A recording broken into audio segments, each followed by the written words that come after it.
Because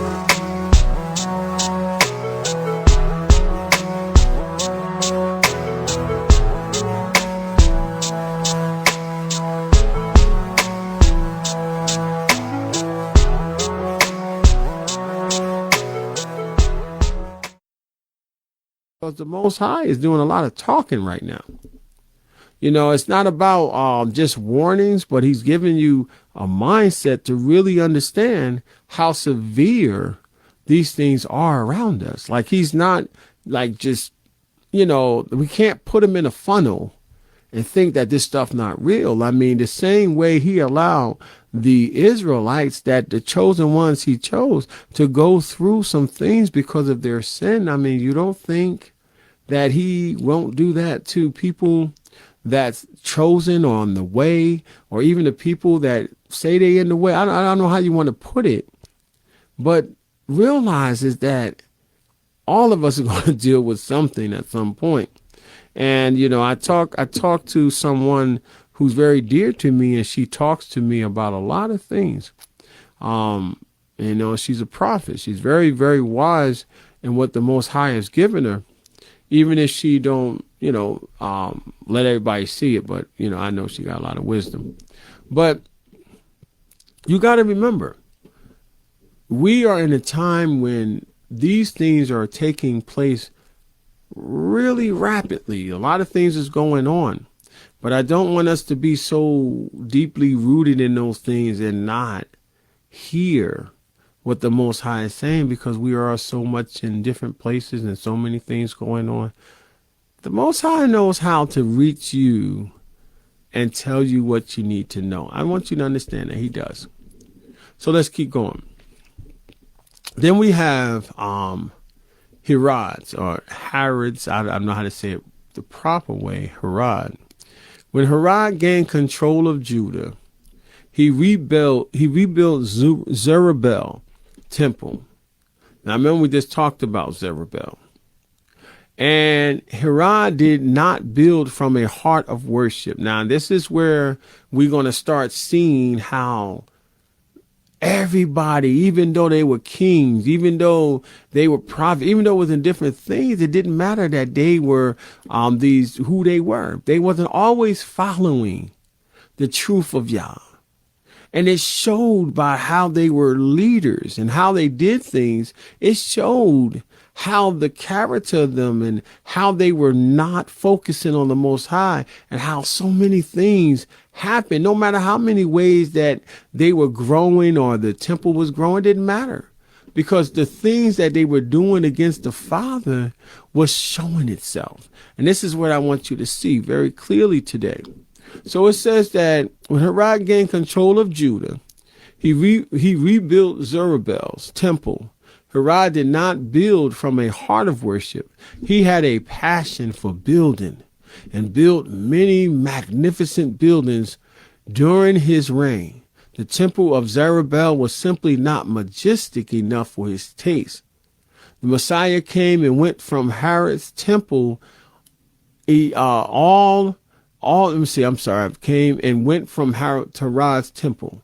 All of the priest's duties were in functions, and it was here the Messiah overthrew the table of the money changers. So we're going to talk about this according to what is written here. It says, then, this is Matthew 21, 12 and 13. It says, then the Messiah went into the temple of Yah and drove out all those who brought and sold in the temple, and overturned the tables of the money changers and the seats of those who sold doves. And he said to them, it is written, my house should be called a house of prayer, but you made it into a den of things. When the Messiah died on the tree, on the cross, the veil between the holy place and the holies of holies, much like a 6-inch thick rug, was supernaturally torn from the top to the bottom. Throughout the history of the Hebrew race, only the high priest could go from the holy place into the holies of holies. The holies of holies was the place where the Ark of the Covenant was kept. It was the place where the presence of Yah dwelt. The veil tore from top to bottom, signifying the separation between Yah and man was removed. Mankind now had the privilege of coming into the presence of Yah. Now, let me explain something to you there. I want you to think about this. Now, I understand that part. But me, who going to read the word according to what was written and not try to add to it or try to do different things. Okay. When the Messiah came on the scene, at this point, the Ark of the Covenant was already gone. It wasn't even there. So the Ark of the Covenant had been lost from Zerubbabel's temple. So if it was already lost, even though Herod's temple was extravagant, the Messiah going into the house of worship and overturning the tables, like I said, a lot of people think that he was angry. No, he was following the instructions of the Most High from the start of his life. Because you got to remember, his purpose on the earth was to bring the heart of the people back to the Father. Now, understand, whether there was a veil torn, whether it doesn't matter. What matters is that you understand the fact that if it was his significant purpose to bring the heart of the people back to the heart of the Father, that goes into what is signifying in the temple itself. So if you're selling doves, you're selling things, and people got to walk a long way. And then you got to remember, these people who was coming, they were coming at particular times. And that's why I said you got to read the word. There was a time when people were coming, they had to come into the temple, or they come if the child was at a certain age and they had to be dedicated in the temple. There was a reason why the people come that was part of the 12 tribes to come into this temple that was built to give homage to wherever you want to, how you want to look at it, to the one. You know, they all had to give at a particular time. They all had a time to give. So they didn't want to go through the journey of bringing these particular sacrifices that was supposed to be. But the problem was, because you got to remember, Herod's temple was really based in splendor only. It had no power. It had no true worship. So you can expect the people that was in charge was walking in the same cloth as Herod. They didn't really come with a arm filled with joy. They had deception walking with them. They were only geared towards particular things. And this is not how people view it. So here's the Messiah coming in and he has a purpose. Like, this is not for you to rob and steal and take from the people. This is not to keep filling your pocket up with more and more things, or the splendor, as they say, that Herod had an eye for beauty. He had an eye and a passion for that. He enjoyed, so he made more than just a temple to be nice. He had other things that he was doing that would bring forth this niceness. So he had his mind set to certain things. And when he thought inside that the Messiah, the chosen one, was going to take over his kingdom, even when he was a child, he had already made provision for this young man to die. So at this season in time, this particular time, Herod was not even on the scene as indebted as it was back then. So we're talking about a whole different mindset, that here it is, the Messiah bringing the people to a heartfelt place. And here's Herod, who have a deceptive mindset to keep things pretty much in his gear. And I want you to understand, this is that impure motive. He wasn't considering worshiping anybody but himself.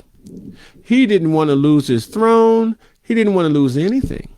So that was his whole point of bringing forth the holies of holies, because these people no longer seen the essence. No matter how many ways they sacrificed, doesn't not matter how many things they did, they still had a deceptive mindset in doing it.